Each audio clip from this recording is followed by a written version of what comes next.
Les injeccions intravítrees consisteixen en l'administració de medicaments directament dins de l'ull, concretament a la cavitat vítrea, un espai situat darrere del cristal·lí i davant de la retina. La màcula és un teixit de perfecció. Petits canvis patològics ja donen simptomatologia i la tardança en el diagnòstic i el tractament provoquen un empitjorament visual progressiu.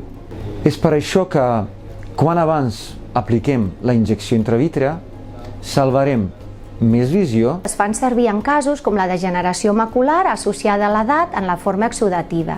És una malaltia degenerativa on creixen nous vasos que són anòmals i perden líquid o sang que s'acumulen al centre de la retina, que és la màcula. També membranes neovasculars per altres causes, per exemple per miopia.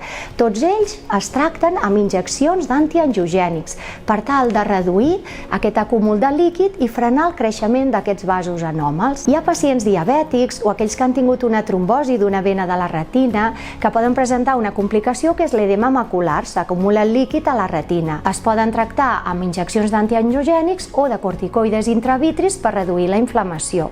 I finalment podem tenir casos d'infeccions greus a l'ull, com l'endoftalmitis, que es tracten amb antibiòtics intravitris o alguns casos d'uveïtis que poden beneficiar-se dels corticoides. Tot plegat no arriba a 8 minutets.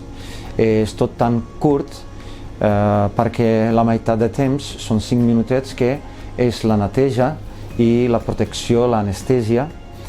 Després, el mateix procediment, són només 10 o 15 segons amb el medicament i els pacients al final estan molt sorpresos, inclús de la brevetat, i també molt contents. És un procediment que es realitza de fa més de 20 anys i sol ser ràpid, no dolorós, segur i efectiu. Realment l'impacte que tenen a la visió dels pacients és excepcional. És l'únic tractament que va des de l'arrel de la malaltia.